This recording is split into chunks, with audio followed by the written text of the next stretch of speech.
Vamos a hablar hoy de la acción de consignación, es decir, esta acción que favorece al deudor. Pero antes quiero saludar a la abogada Natalie Valareso de Ecuador, que es quien propone este tema. Hay dos maneras de hacer esto. Una es por acción, que es la judicial, y la otra no implica una acción, que es la extrajudicial. Vamos por partes. A ver, la consignación judicial está basada en lo que es el derecho inordinado. Es decir, todo deudor, todo obligado tiene derecho a cumplir su obligación para no caer en mora, para lo cual necesita primero la colaboración del acreedor, saber quién es el acreedor, saber dónde está el acreedor. Es decir, hay una serie de circunstancias que son importantes.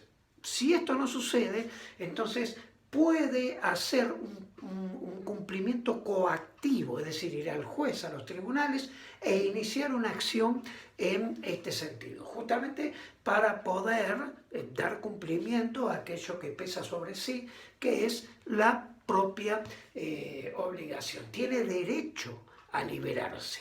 Así que esta es una manera de cumplimiento judicial, es facultativa esa elección del deudor y es absolutamente extraordinaria, es algo que no se da normalmente. A ver, tiene primero que interpelar al acreedor de manera fehaciente, porque puede tener algún tipo de incertidumbre en quién es el acreedor o también puede tener alguna incertidumbre con realizar un pago válido y justo. Entonces, esto lo habilita, obviamente poniendo esto en contexto frente al juez, a realizar este tipo de acción. Lo primero que tiene que hacer es el depósito judicial y luego acompañar el depósito con la demanda de consignación. Pueden pasar algunas cosas que las leyes generalmente puntualizan, que es, por ejemplo, que haya un objeto de la obligación, que sea a elección del acreedor. Y si el acreedor no ejerce o demora esa elección, va a terminar poniendo en peligro el derecho al cumplimiento de la obligación, de la propia obligación del deudor. Entonces, el deudor puede aquí emprender esta acción y el juez puede incluso, ante la premura del caso, autorizar al deudor a que él efectúe la elección.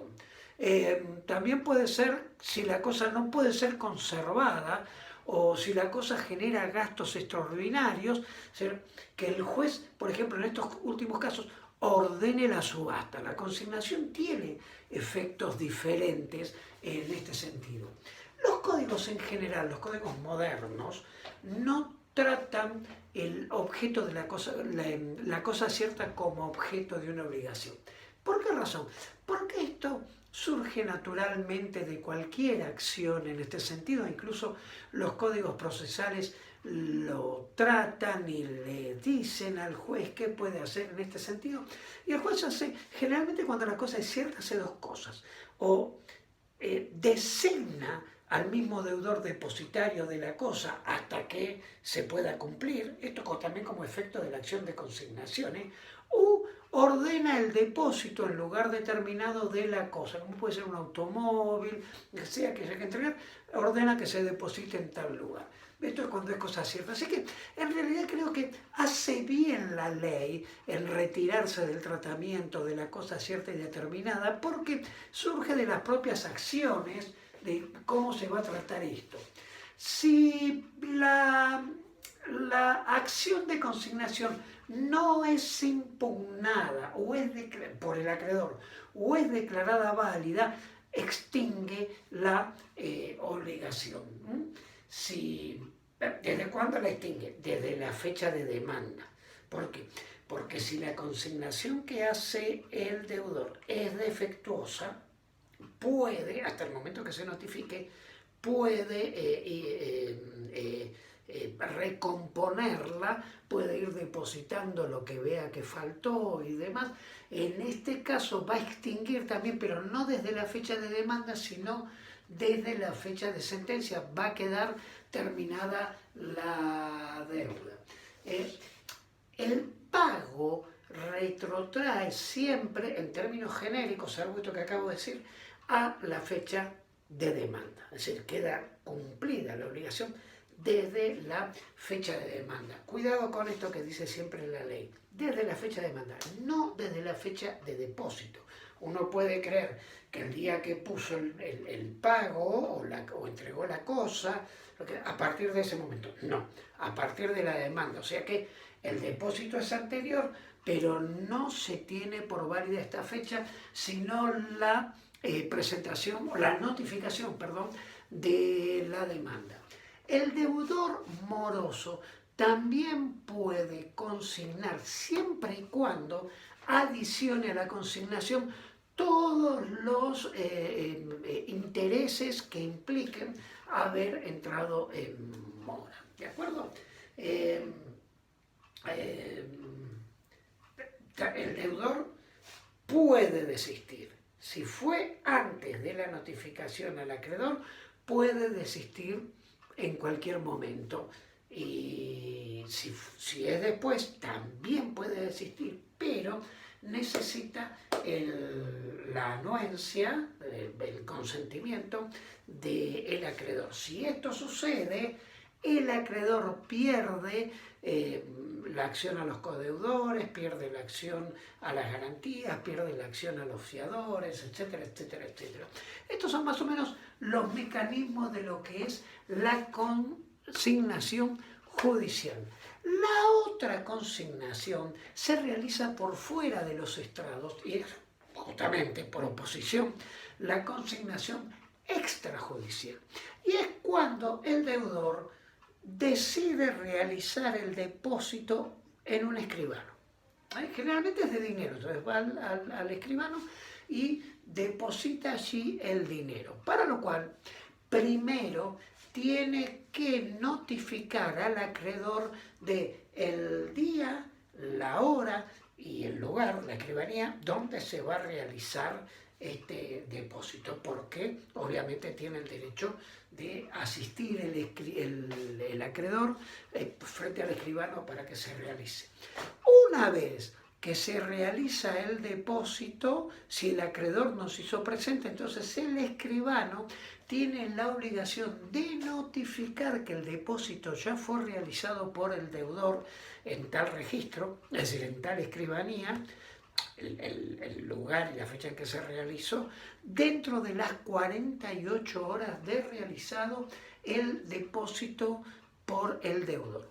Si esta notificación que hace el escribano es imposible porque no saben dónde está, cambió la dirección, etc., entonces el escribano tiene que devolver el depósito y el deudor hará con eso lo que él decida, pero nos interesa saber que ahí queda expedita la vía judicial. Es decir, ahí pueden prender la acción de consignación que se explicó hace un ratito. ¿Qué es lo que puede hacer el acreedor? El acreedor puede hacer varias cosas. Puede retirar el dinero y aceptar el procedimiento de consignación donde el deudor se va a hacer cargo de los gastos de la escribanía. Muy simple, muy fácil, pero tiene alguna otra opción. Por ejemplo, puede retirar el dinero y rechazar el procedimiento. ¿Por qué haría el procedimiento de consignación extrajudicial? ¿Por qué haría esto? Porque cree que no es suficiente lo que se ha depositado o le han dejado los gastos en extremo y no está de acuerdo. Bueno, si hace esto, los gastos de la escribanía están a su cargo, que es algo que él podría cuestionar, verá después con el deudor, pero le queda abierta la vía para iniciar esta acción. Y también la tercera, puede rechazar el procedimiento de consignación y no retirar el depósito. Obviamente, si no estoy conforme, no quiero, no lleva nada, y que él podrá demandar al deudor, o el deudor podrá también, devuelto que le sea el depósito, iniciar las acciones o la acción de consignación judicial. A partir de acá, el deudor puede consignar judicialmente. ¿Cuál es el tema? Que es cuando alguien está obligado a algo, cuando está el deudor siempre decimos lo mismo, no es el malo de la película. Entonces, a ver, él tiene un derecho jurídico, el ordenamiento jurídico le otorga un derecho a cumplir la propia obligación, justamente para no caer en estado de mora y que caigan sobre sí todas las consecuencias mediatas, inmediatas y remotas.